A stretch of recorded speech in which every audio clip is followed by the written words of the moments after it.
Hello, everyone, and welcome to another episode of Munde. I've got the boys with me, Afsar and Akil, as always. But today we've actually got, I'm going to say for the first time, boys, what would you say, an actual TV global superstar? Nah, come on, you're not too kind. Uh, Thank you I for having mean, me on. what does that make Riz? no, We don't no, want no, to no. insult Riz Rahman, you know? Yeah. Them boys are, obviously footballers, but talking about an actual TV star, Wow. somebody who's recognised on that level.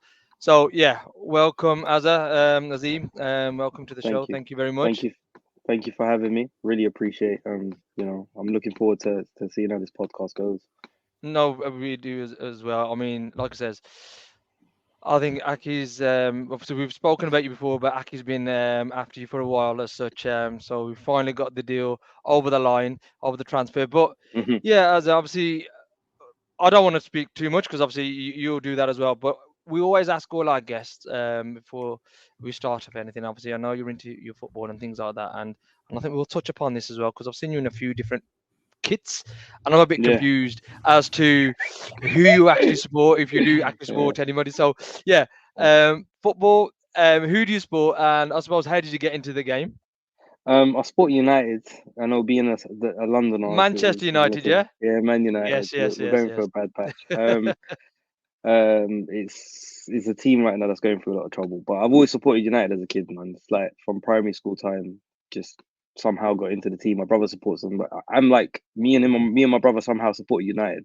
My old man supports Arsenal, and my other brother Uh, supports Spurs. So it's a very unique household when it comes to football. and you don't remember that? You don't remember how that happened? Was it a game that you both were watching? Like you said, if your dad's an Arsenal fan, normally Mhm. you just Yeah, follow you your follow parents, the don't trick. you? Nah, to be honest, I think it's a lot to do with childhood. So when I was in primary school, we always used to watch Match of the Day. Match of the Day was like a Saturday, like you could say a ritual. We used to come home, watch the games in the evening, and I just somehow fell in love with United. I fell in love with Cantona, and all those lads, the school of '97, all of them were just people that I just saw, and I thought, wow, you know what, this is the team that I want to follow.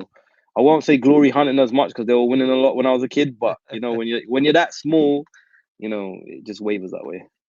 Yeah, yeah. I mean, I get that. I mean, I started supporting United about 89, 90. And again, mine was, my dad didn't watch football. He was just working, the typical Disney South parents, Asian, 12 hours, if 7 days a week. And it was just a friend gave me a card, and I looked at and he's a Manchester United one. They're all United supporters. So I yeah. started watching it. And then, yeah, it just coincided with them when we just started dominating. So no doubt English football. English Yeah, football, So yeah, no doubt you probably heard it a lot of times. Oh, you're not even in Manchester from Manchester. How are you yeah, supporting them? yeah. To be honest, we don't really get that as much in London. London's so like where I That's what they am. used to So say many because all live. the supporters are Yeah. from London and they used to go up there. There's so many Liverpool fans here. You'd be surprised. Like Mm. it's so that there. I wouldn't even say there's a dominance of people saying that they're Chelsea fans, Palace fans, whatnot. Especially within the South Asian community, is either Mm. United, Liverpool, and thirdly Arsenal. I'll say those are the main three. Anywhere you go with South Asians in London, you'll find those will be the main three clubs. No, no, definitely we could. So yeah, let's just move it on a little bit Hmm. from there then. So let me just ask before I go on to you as your Mm. background. Where you from? Where's the family from? Originally Pakistan. Yeah, so they're Okay. my parents are from Pakistan. My granddad and my dad immigrated 60s, man. So they've been around a long time. But yeah, man. The reason I asked that as well, because I know you've obviously got the you're glazing, the furnishing, haven't you? Yeah, so we got a business. Yeah, yeah. So we got a soft furnishing business. Well, it's mainly blinds now. So we manufacture blinds and shutters. That's like the family business, which I've jumped on board solidly, I'd say, for the last 4 years since COVID. Because when I read the name Pindis, Yeah, that is just a traditional Punjabi, exactly. Sikh Punjabi Yeah, yeah, yeah, Punjab kind of name, yeah, like, do you know what I mean? yeah, And then yeah. obviously, I know obviously, like you said, you're from Pakistan. That's where I was just trying to. Where did It's that name come, Rawalpindi. Pindis? Rawalpindi. Rawalpindi. There. Okay, okay. Yeah, No, yeah, man. yeah, yeah, Rawalpindi yeah. Express. Rawalpindi. Yeah. What's the name? The bowler Shoaib Akhtar. Yeah, Yeah. yeah, that's exactly what it was. So Ah, Rawalpindi. So we're okay. not too far from there. But my pops and my granddad, when they were back over, like my granddad's passed away now, but they used to have a few stores. So like they built themselves, like you mentioned with your father, like worked long hours, Mm. and they've had a few stores, and it used to be like Pindy's Groceries and Pindy's Newsagents, and then somehow they just ended up in this field which was better for them, less hours. You know, they got to spend more time with the family compared to the other businesses. No, no, that's impressive, man. And obviously, well done to you, like you said, to your pops and obviously to your family as well. Mm, Bringing it back to you then. hmm Obviously, born and bred here. I'm going to hmm assume. Yeah, yeah, yeah. How did that work then? So how did you get into football? I mean, you tell the story. Hmm And you've obviously played at a good decent level as well. hmm Obviously, hmm you and things. I mean, how did that start for you? How did that journey start for you? With me, my older brother. So my older brother's 10 years older than me. He was really good at Okay. football. He was really good at football, and he played for his school team. He played for his secondary school team, primary, secondary, and he even did well for uni as well. So he's 77, so he's 10 years older than me. He was always someone that used to play, and I always being the younger kid in the family. I'm the youngest of seven. I always wanted to go with him. So when they Oh used to well. play in our local park, we got like a massive park in our area which links four areas together, and Hmm. everyone from the area used to go and play, mix of all the ethnicities. And then there used to be times where it used to be like, I can't take you because the football is a bit rough, like you won't be able to handle it. And I said, what are you talking about? I can play, I can play, I can play. So me being myself, that was probably one of the main reasons I got into football, playing it. But traditionally, as I was playing, the more I was playing, I'm a lefty, so I'm left-footed. Oh, So okay, okay. as being a lefty, you have a different technique to anyone else. So naturally, my progression was doing quite good, and then I started playing again primary school. I played for my secondary school. I even played for uni as well. And in that time, in the area, so obviously up north might be a bit different, but in London, because we've got a massive park that links four areas, you have lads coming from all over. So you can imagine like 30 guys on the pitch, right? Or maybe a bit more, and you play. And when you're playing that sort of street type of football, you're not dribbling past one or two people. You're going past a lot of people, and if you're keeping the ball, you're standing out. Do you know what I'm saying? I was gonna say you're gonna get hacked down as well, You're gonna get hacked down. You're 100% hacked down all the time. But especially what I when you love, know that you're smaller than them. You're probably lighter weight than yeah, them as well because they're older than you. 100%. I was skinny, man, skinny little kid. Like honestly, and the thing with my borough is Brent in London. It's one of the Mm. most like multicultural. So like even in my area growing up, we had all types of ethnicities. Do you understand? So there was no really differentiation between playing football. Like you didn't really have that perception of anything. That later changed as I grew older, though. Yeah. Okay, I mean that's quite interesting as well. Okay, sorry, I think you was gonna ask something there. Yeah, so I Mm, think is this basically when you wanted to? So I think you basically following your brother around and stuff. I think is mm. this when you wanted to become a footballer? Because that's the impression I that I had think that, following your career. yeah. So basically, what had happened, right? So my late teens, I used to play, but in my area, it's a bit rough as well in London, right? So it's a mixture of both. Used to play a lot of street football, but what happened was when I was playing football, there used to be a lot of kids in my area that were part of academies. So there's Philip Yeah. Eiffel used to play. He actually played for Tottenham, played in the first team, and there's a few others that played for Arsenal and stuff. So when I used to play, I didn't understand. I didn't have an understanding being South Asian, especially with no mentor, no understanding. How the hell do you get into football? You understand? Mm. And there's one guy that's in my area who has the same name as a professional footballer, funny enough, Adnan Ahmed. He played for England schoolboys, and then he went to West Ham at the age of 15, and he's about 4 years older than me. And he was only one of a couple guys that were South Asian that were trying to do it, but he don't look South Asian. Like he's built differently as well, and like just trying to figure out what was going on and how to get within the field, it didn't make sense to me. When I hit 16, I got my first job at Chelsea Football Club. So at Chelsea Football Club, when I worked there, I worked in a mega store. So we used to print shirts for all the players. So Yeah, yeah. I got in there when Mourinho just signed for Chelsea. Oh, So nice, so we nice. Nice. went through a crazy period of success. And in Mm, that time, and in Chelsea as a borough, it's predominantly Caucasians, predominantly white people, right? So they used to like when I used to tell them I can ball, they used to be like, "What's this guy talking about, bro?" Like, you honestly, like the mindset when people say, "Oh, they talk about cricket and stuff," they have that mindset. It's yeah, really embedded in them, right? yeah, And I was just like, bro, look, I can play ball. And they used to be like, oh, yeah, whatever, whatever, whatever. I was like, bro, all right, cool. So they used to see me do skills. Like Akil was mentioned about freestyling and stuff. I used to have yeah, a whole load of skills I could do. So I used to be like showing off in the store. And there used to be a few other guys there that I would say from similar backgrounds, but other parts of London, like South London, South East London, etc., and East London. and we used to do a few texts in the store. And one day we had a game. And when we had a game, sorry, I forgot to mention, one of the guys that used to work in the store, his dad was a kit man for the first team, so he used Okay. to be the kit man. So we played this game, and it was so funny how it was picked. Like obviously whoever was giving the talk, um, they were They were like the opposite being team, yeah? selected. Yeah, basically. Yeah, they were not opposite team, but they put me and a guy. There was a brother there. I forgot his name. That's so bad. I'm so bad with names sometimes. But he was from Nepal originally. He was in Nepal. He's an immigrant. He came over to work, study and work and stuff. And he was one of the captains, and he picked me first pick. Yeah. And the other guys were like, "Oh, what's going on here, bro?" I absolutely annihilated them. Annihilated them. By the time they came, bro, they were literally shining my boots, bro. They couldn't believe how good I Yeah, was at football. yeah, And then I remember the kit man son coming up to me and he goes, "Az, I'm not just chatting rubbish." He goes, "I go to so many academy games." He goes, "You're so much better than all of these guys." mm, He goes, and I was just looking at him like, compliments a compliment, but like, mm, what good? Speak to your dad, get me into the academy. Do you know what I mean? That's the yeah, mindset of us South Asians. But yeah, as it changed, as we were going through that phase to when I went to uni, like, I was always known in my area as a good footballer. And in my area, there's quite a few people that have come out of it. Raheem Sterling grew up not far from where I am. He yeah, used to play in cages with guys that I played with later on. They were younger than me, but in his generation. Philip Eiffel's another one. And also there's Aryan. Aryan, he didn't play Prem or anything like that, but he played in Turkey. He's of Turkish descent. yeah. And I used to play with a lot of West London ballers. So I don't know if you lot know about the West London ballers. They're serious. They're like a lot of they're predominantly Moroccan. They're Mm. Moroccan footballers, right? And one of the guys who I had the pleasure of training for a lot. He played for Newcastle. So you're from Newcastle, isn't it? Obviously, you're saying. Yeah, I was Or some born of there them. originally. You're born there originally. So there was a guy that played for them. His name is Yassin Azman, Oh, wow. Moroccan descent. And he played for the first team. He played when Rafa Benitez was there. But he So, had a yeah, about 4 or falling out. 5 years ago. Yeah, he had a bit of falling out with what was his name, Peter Beardsley, and unfortunately he got released from the club. But yeah, that's That another explains a conversation. lot.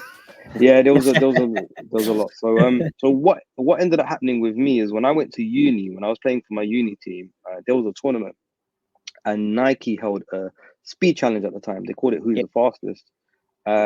Gabriel Ogbonnoho at the time and Aaron Lennon at the times. Now, I I, basically did the speed challenge I remember on this. I remember yeah this. as an off chance.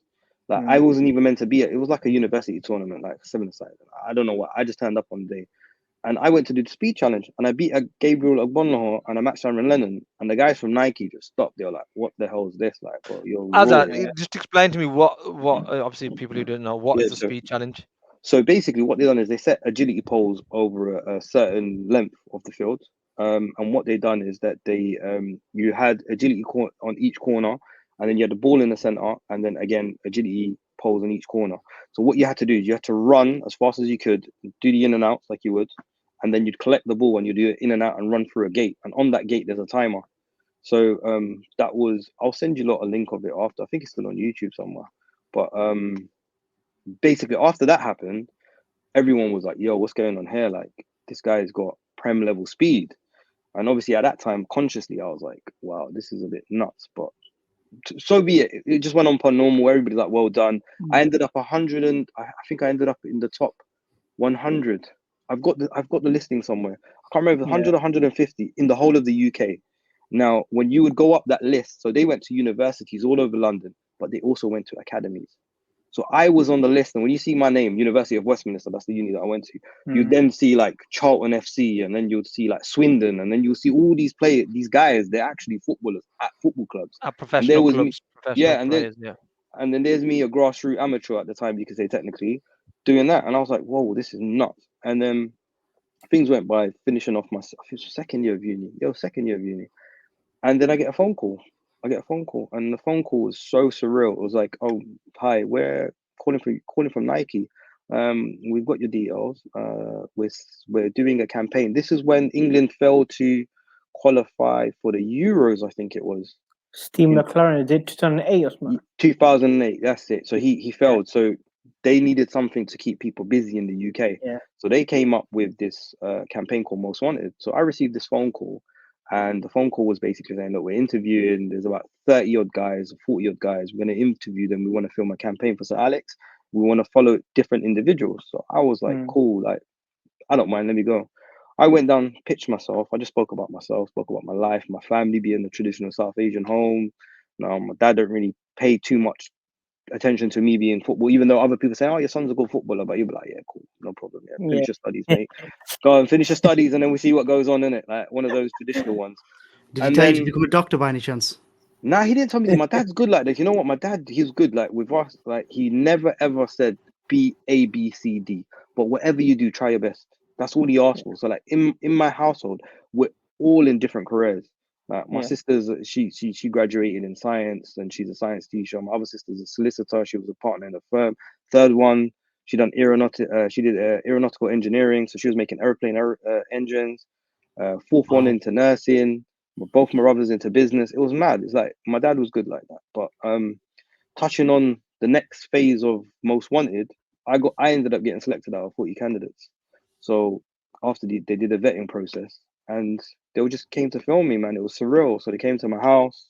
Obviously, you know how South Asian families are. We're very Yeah. welcoming people. We make jar, we give them food, we make some more pakore, and like these are predominantly Gore people. They were just like so surprised and shocked by the culture, but in a good way.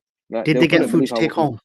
yeah, bro. They got bro. I had a guy go into Okay. my kitchen and make toast for himself, bro. The guy came into my house. I'm going in there, bro. Man's making toast, putting it, and I was like, yo, you know what, bro? It is what it is, bro. Just help yourself. But nah, honestly, the crew that was sent to film it were lovely. They were lovely. And then yeah, so the phasing went on to filming it. Most Wanted campaign was to select a squad of players that would go to Old Trafford, get a day out on Old Trafford, and go to Carrington and play a match in front of Sir Alex. So it was a 4-part webisode at that time because there was no other social media. There was only Facebook. And yeah, so I did well. This is where it got a bit catchy, where I had a little, you could say, a bit of a fallout with Nike in that respect. I kind of lost a bit of respect for them because when they filmed the campaign in each main city centre, so they did one in Birmingham, Manchester, I think they did one in Scotland, if I'm correct. They did 2 in London. So in each one, it was open to the public. You have to sign up to it. So in each area, in each tournament, or you could say in each showcase, there was roughly between 50 to 60 max, at minimum 40 people signed up. So how you would get judged to be put into the game and then be selected was you have to accumulate points. So they did a point system based on speed. They did technical drills like testing your touch, throwing the ball at you, seeing how quick you can do it. They did a shooting drill and they did a passing drill, and then they did a bleep test. You're not familiar with the bleep test, the Yeah, fitness yeah, test yeah. that you do back and forth. So everything was good. Training up to it, when I was training up to it, treated it like like my life depended on it. It came down to shooting day for London, and there was 123 people. So the numbers had almost doubled.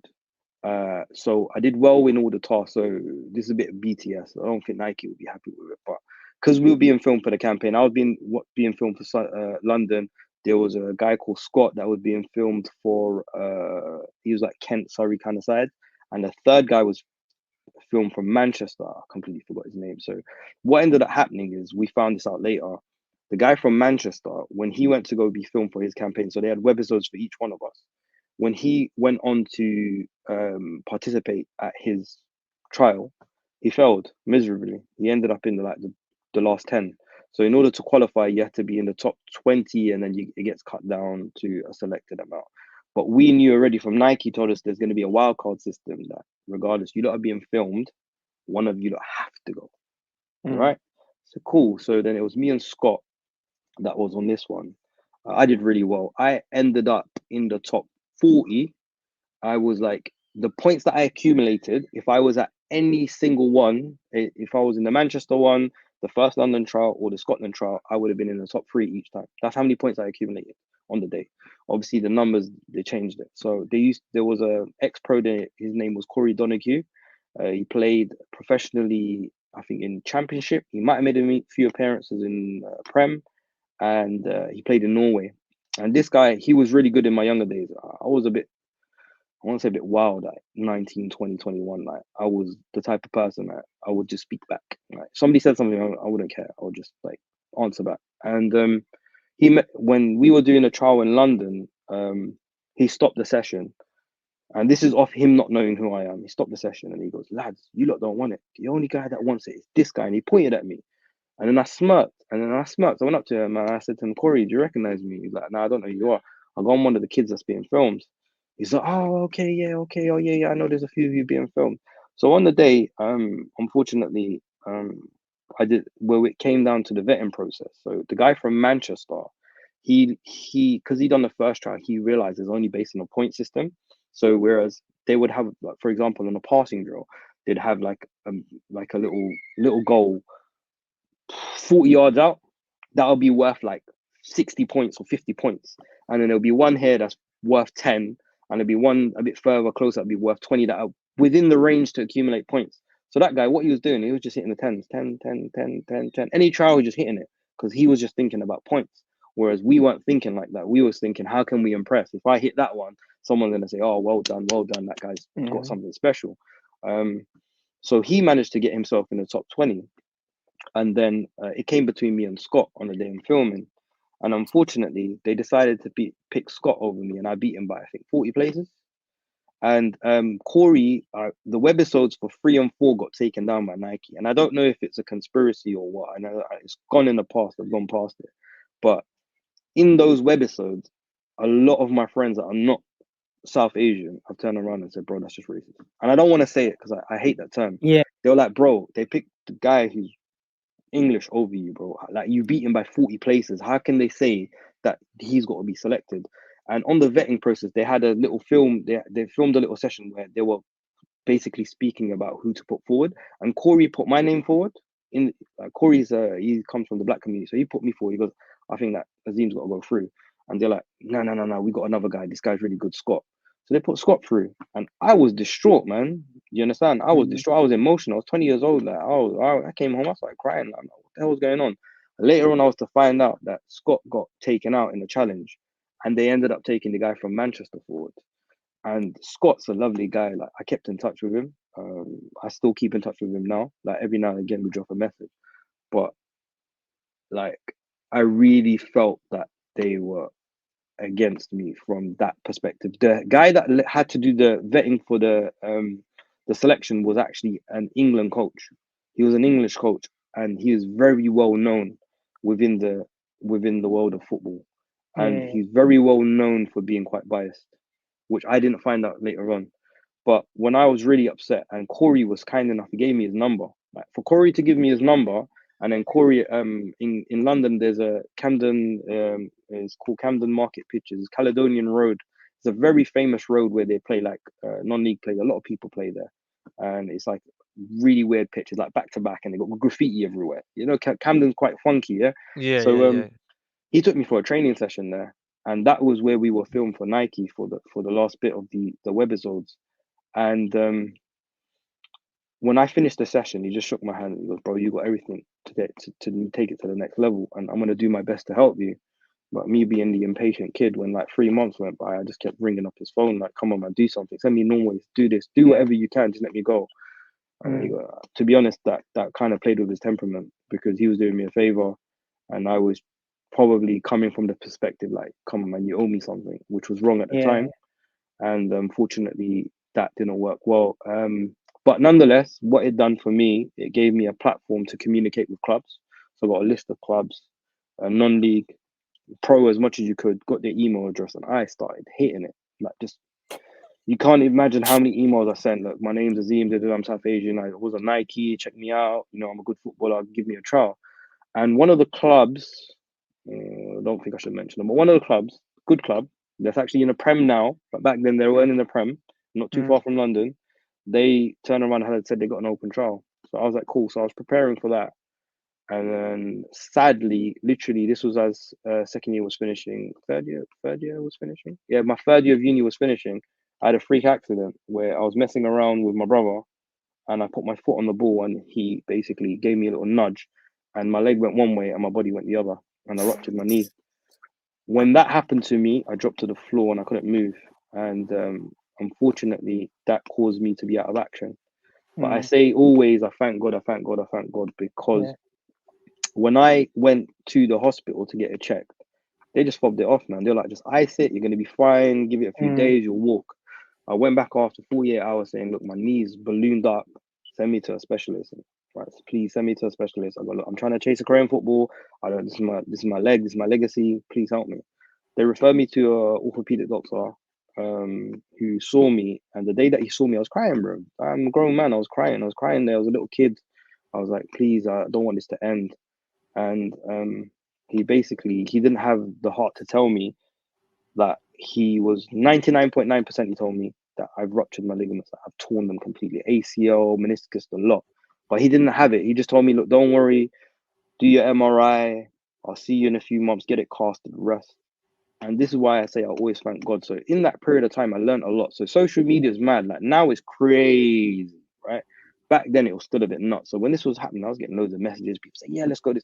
At the time I was on Nike, I got invited to so many interviews, so many A-list events. I got to meet like AK, like, Amir Khan, the boxer, like his people. I got to chill with Imran Khan, the singer, his people. Like I was in and around the next. You got to think next elevation, and it gets to you. It does get to you. You're like, wow, I'm within this circle.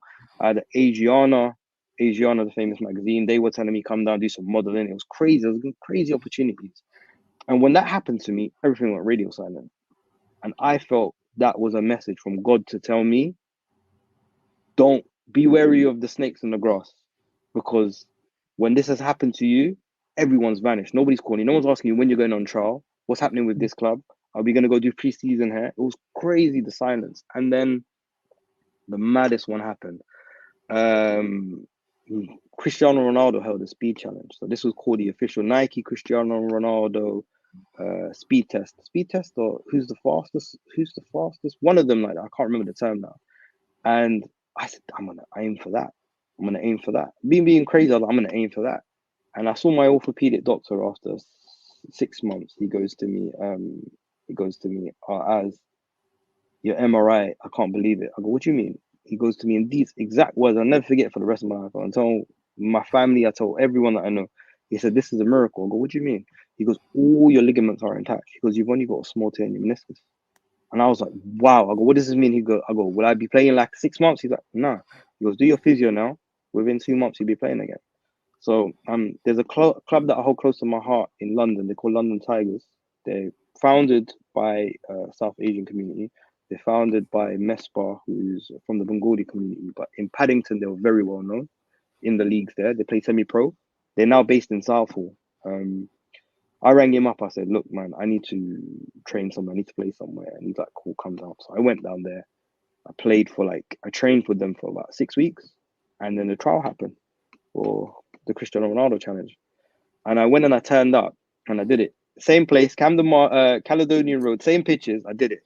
And I missed out by 0.2 of a second to reach the top 5. So all the guys that were there, they were from Nike. And I explained to them what had happened to me in the last 9 months to the year. And they loved me. They were just like, Az, don't worry. We've got one in Manchester. It's in a week's time.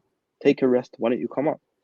I come home. I was at 21, 22. You know how it is South Asian when you're trying to travel a distance. I come home, mum. I go, mum, dad, I'm going to Manchester. Like, what are you talking about? You're going to Manchester? I'm going to Manchester. I don't care how I get there, what I'm going to do. I'm going to go to Manchester. I just want to go for this trial. They were like, nah. Jalo, go, whatever. Do what you want to do.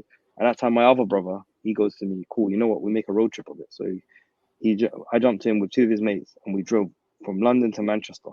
We turned up. They had the same setup. I went and did it and I smashed it. I got 13.9. I think it's on my Insta. Let me check. I've got it somewhere here. I'm gonna check this. Give me a sec. He's gone from London to Manchester. Now that you've gone to all the other places in between. You met your rest of that in Birmingham. Bro, I was just gonna say yeah, this. I got Little rickshaws everywhere, man. No, this Little is stop off of Ladypool Road. some of this charge, you know what I mean? Just for the road, Yahoo. I mean, oh, this is killing me. Where is this, man? I can't even find it. I've got it here somewhere clocked on CR7 challenge. This is killing me. Was this when he did the photo shoot for Nike where he was kicking the ball through glass? Or was this a different one? No. I don't know what he's kicking it.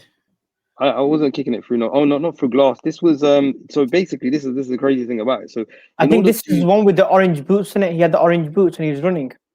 That was right. the okay. No, that's the who's the that was the speed challenge for Aaron Lennon. That was that Right, first speed okay. challenge. So this second one was for the Mercurial Vapor. They were doing the promotion for it. You know, Cristiano Ronaldo Yeah. was the main guy at that time on all types of marketing. I'm trying to find it, man. I've got it here somewhere. I know. I'm sorry, guys. I want to show you, No, but no, I've got no. it straight Don't here. apologize, man.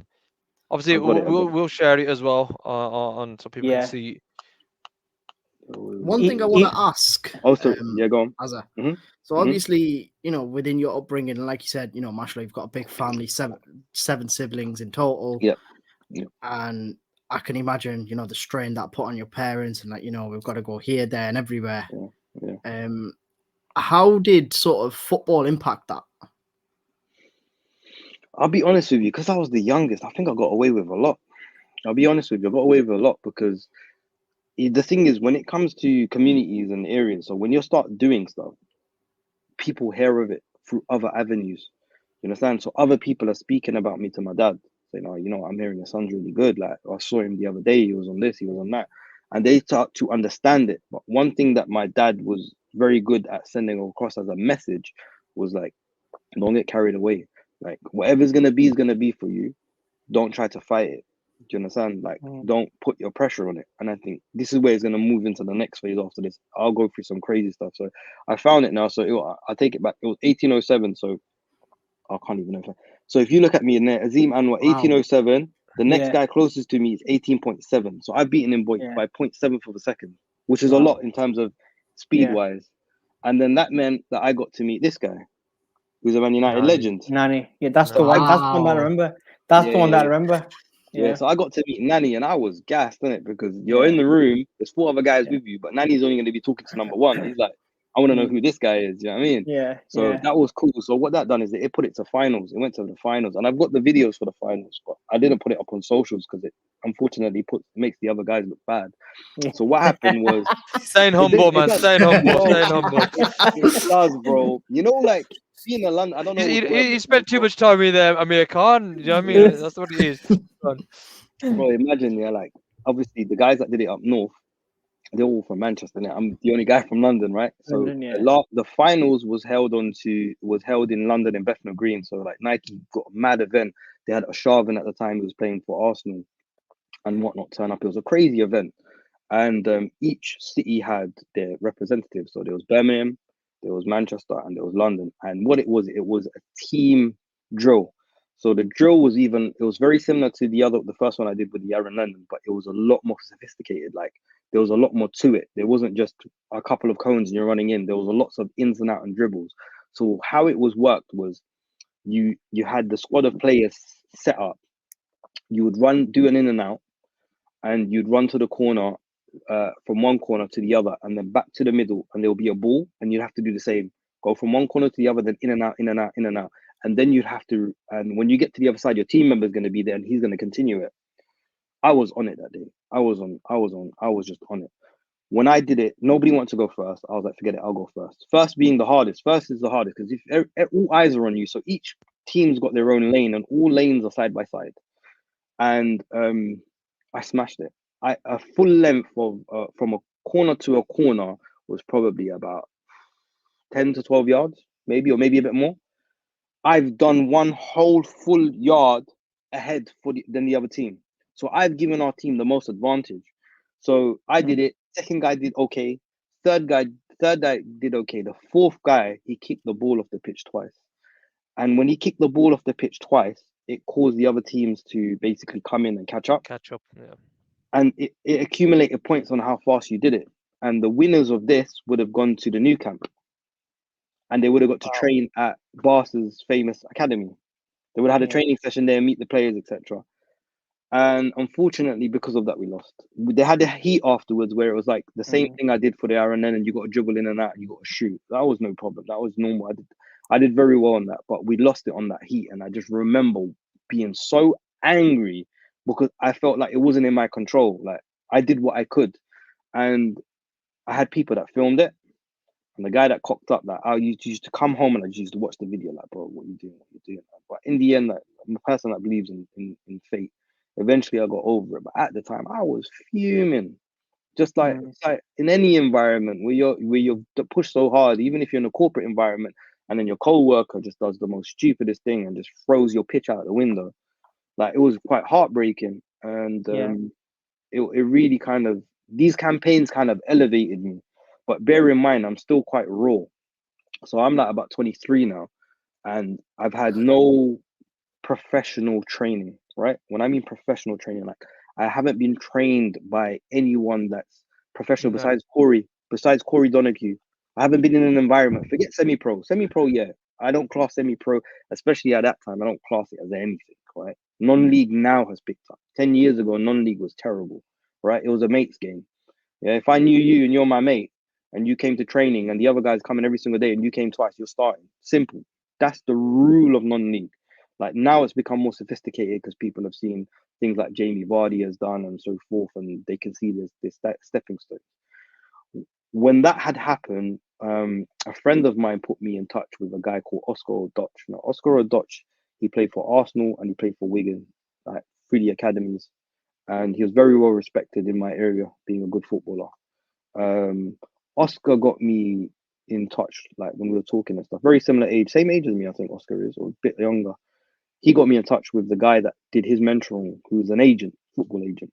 This is when my life took a big turn.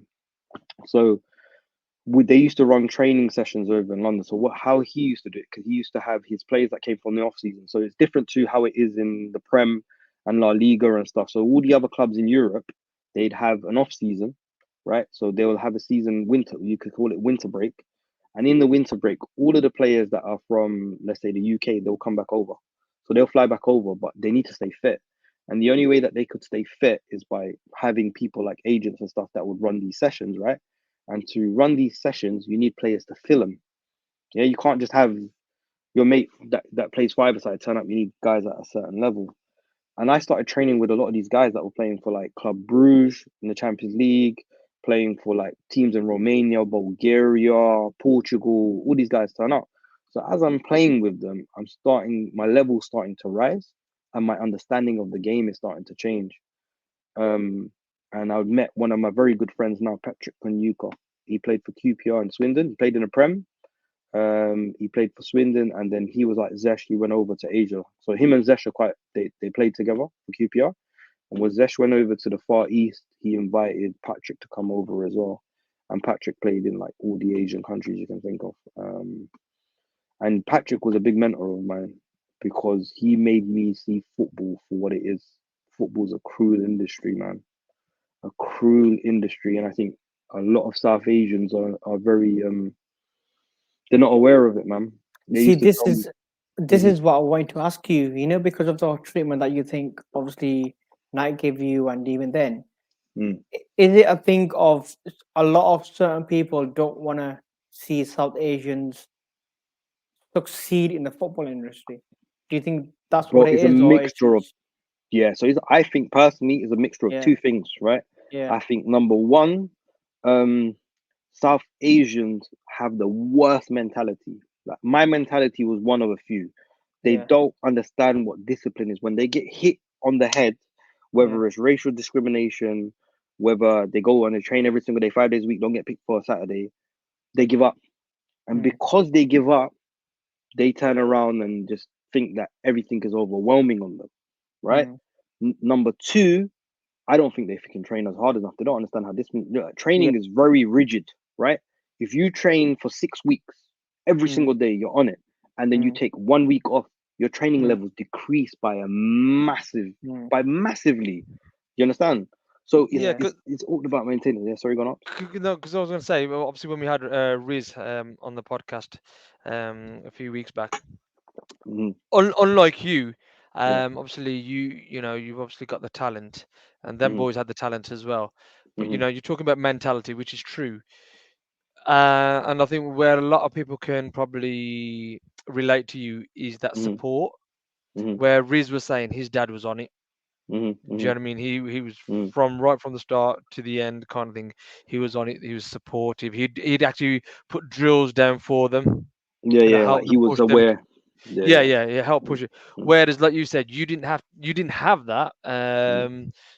But you, but you had that mentality to obviously to continue. So I'm obviously as I'm very conscious of the time as well. Mm, Obviously, like I says, you've done your football thing. Obviously, you've done very well. You've got to a certain level. Like I said, no doubt, if you would have mm, probably had that support network, mm, you probably would have got further. Like you said, those mm, training sessions, those more structured training sessions helped you, but they were in your early 20s, 23. I think you were just saying there. mm, So mm, there's that tipping point. But if we move it to not so much where we are now, but let's move it to the next stage where you're saying, you've done the locals, you've done Nike adverts and things like mm, that. Then obviously you've got into TV. mm, mm. Oh yeah, Ha- TV was funny, man. I, I'll I touch want on one to, thing. like I said, I, I know we're conscious of time, but I'll mention one thing though, because yeah, when yeah. I got snapped up by this sports agency, they took me to America, so we toured America. When we toured America, I played against Columbus Crew, I played against Philadelphia Union, I played against Charleston and Battery, and these are all pro teams. And there was a team out there that was interested in signing me, but they weren't willing. They're not paying you wages. So American structure is a bit different, right? So in Mm. America, you have MLS, then you have USL Pro 2, and you have PBL. They want me to go into the development league. I think again, I'm a person who thinks about fate. I think maybe at the time I made an ill decision there, because the guy that wanted to sign me for his team was actually an Englishman from England who was running a team in America. But at that time, I was 27, and I was saying to myself, do I really want to move to a foreign country and not get paid for what I need to do? And obviously, Mm. we got families to feed. But yeah, moving on to TV, as you were mentioning, that was nuts. So one of my good friends who was an ex-pro who actually played for Fulham, named Kasali Kasal. He's again a good friend of mine. He played for Fulham, Swindon, DC United, and he played for Club Bruges. So a Champions League club. He gave me a call, man. He's saying to me, "As there's a gig on, it's good money." Firstly, said it's good money, and he goes for a very famous TV show. And I was like, "Cool. What are we talking?" And he was like, "Just research Ted Lasso, watch Ted Lasso, and get back to me." So sat there, smacked Ted Lasso out within like a couple of days, all the episodes, and I was like, "Cool." He's like, "All right, so this is the gig. I'm basically in charge of the sports choreography of season 3, and I want you to be one of my players." And I was like, "Cool, no problem." Next thing I know, I'm on a film set. The film set was amazing, by the way. Apple TV has a ridiculous budget, millions and millions and millions of pounds. So you can imagine the type of level of stuff that we're doing. So it was basically sports choreography in that sense. And they would play us clips of how certain things will happen in match situations, whether it will be a clip from Real Madrid playing or Chelsea, etc. And we would have to mimic that, but also let the actors look amazing at what they do. So that in itself was one of the reasons why you saw me in so many football kits, because I represented so many different teams within the show.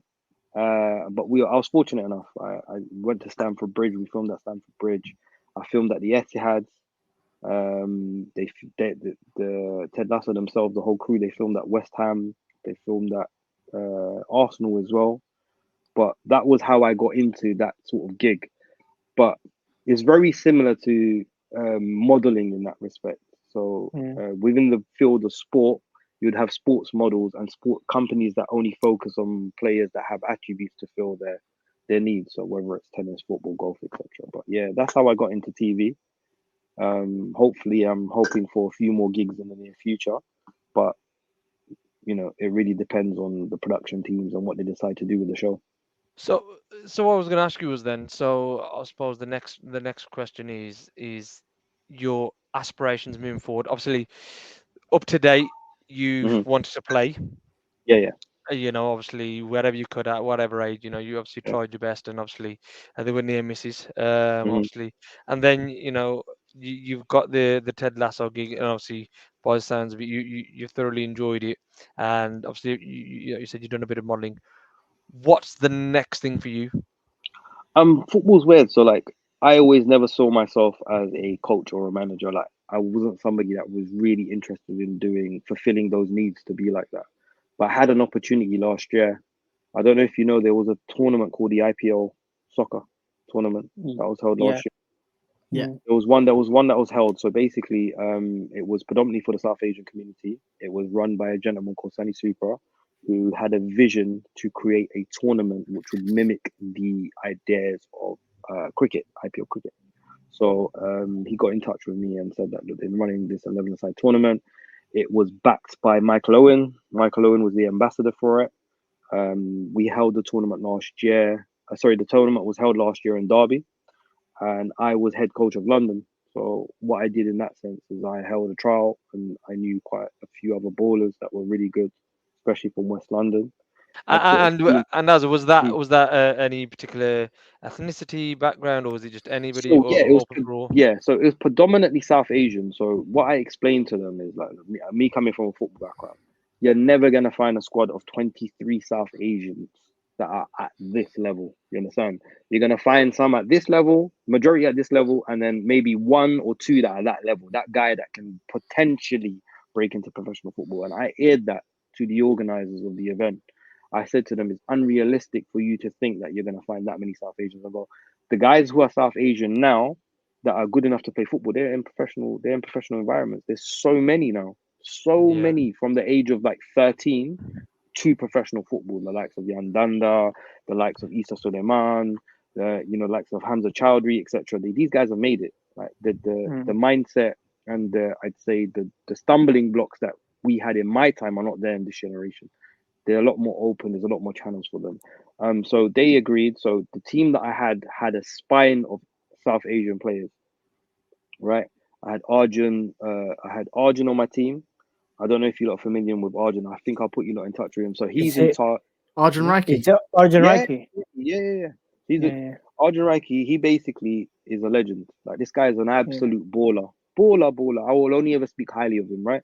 yeah. He runs the England 7-a-side team. That's what he runs. Mm, But as an 11-a-side footballer, this guy's amazing. He turned up to my trial with zero arrogance, mm, right? He came on a board. I grabbed him and I said, "You're my guy. I'm bringing you into yeah, my team." So he was the yeah. captain of my team. So I made him captain, and he really pushed these guys.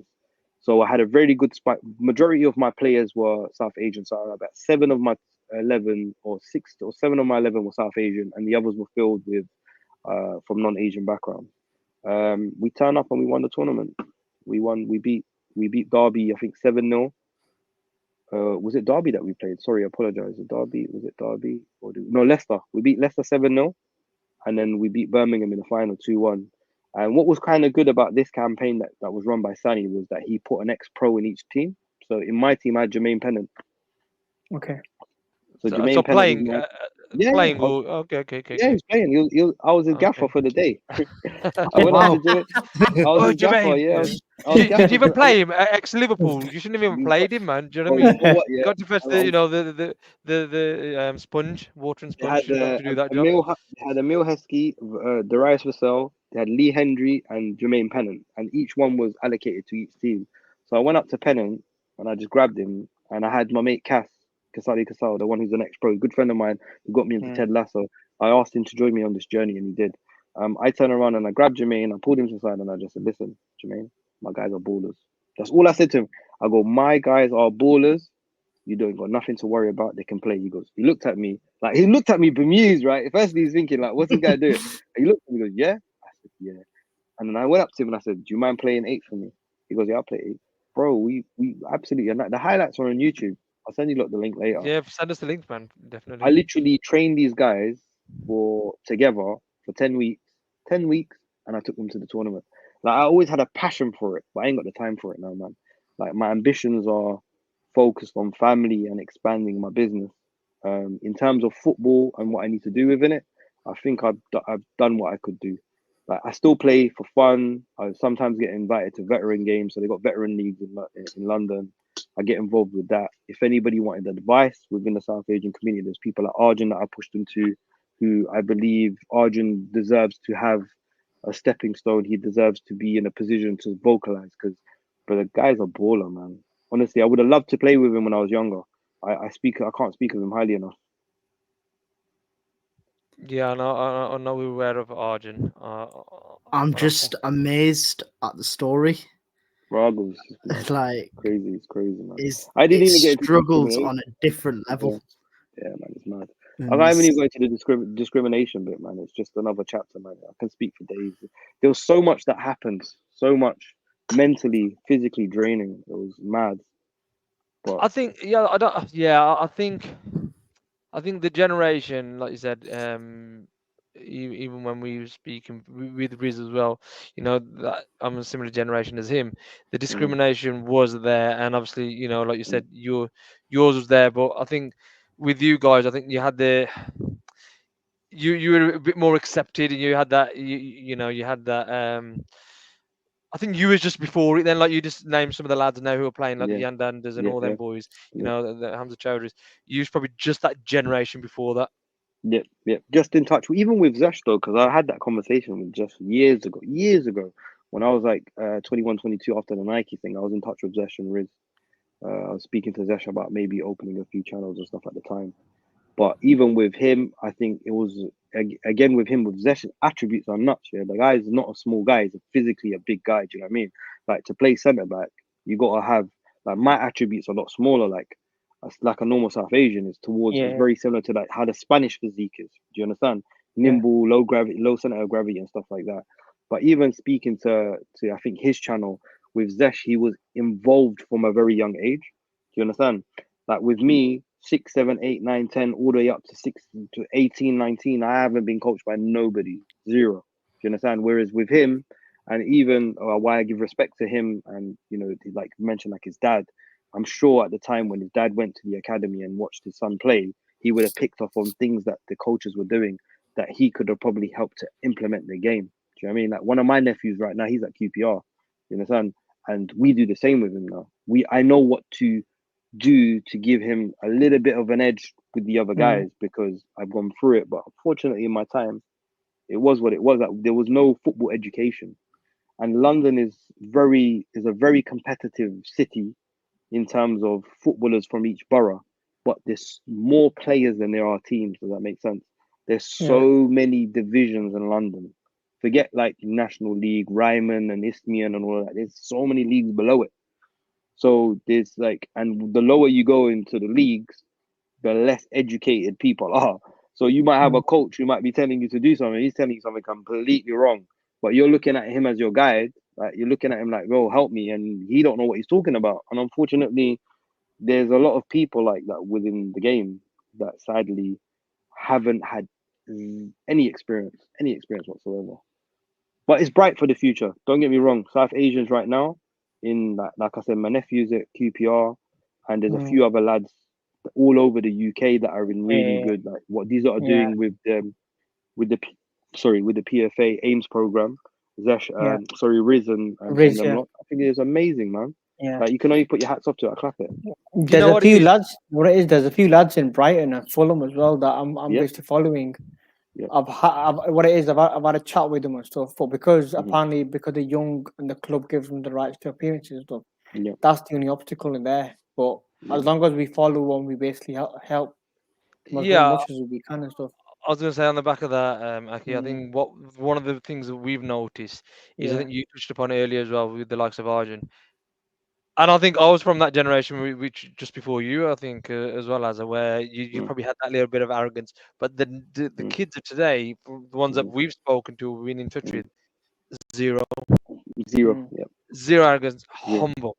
Yep, yeah, yep, Yeah. Do you know what I yep. mean? And we've been speaking to, and it's just amazing to see. And like you said, it's not just the footballing skills. I think a lot of them have it, but I think it's the attitude you were saying before. Yep. A lot of them didn't have that attitude. A lot of us didn't have that attitude. That, like you said, you might get a Came little up to bump in it. the road. Yep. You get frustrated. You think the world's about to end and things like that, Mm, and you mm, sometimes beating yourself and you're mm. your own biggest challenge. Yep. Um, I Great. mean, just before we do finish, is there any kind of advice that you would give to the people who are listening? Obviously the youngsters that are looking to aspire Mm, to move into the field. mm. Work hard and sacrifice, man. When I was training and stuff, I did cold nights, icy nights, runs, get off anything that's a distraction, man. You got to get rid of it, whatever it may be. Whether it's don't take away from your good times whether you're playing video games or you're watching a movie, but don't get distracted because you need to be a discipline. You need to be an athlete. You need to form yourself into an athlete. If you're not willing to form yourself into an athlete, you're gonna peg back, man. But all of these kids have the whole world open for them now. Just trust your ability, believe, and work hard. That's literally the best advice I can give. 100%, man. 100%. Like you said, it's the attitude that you got as well. Azza, just before we let you go, then we're just gonna do a quick couple of questions Quick fire, let's go. for you. Quick fire questions, yeah.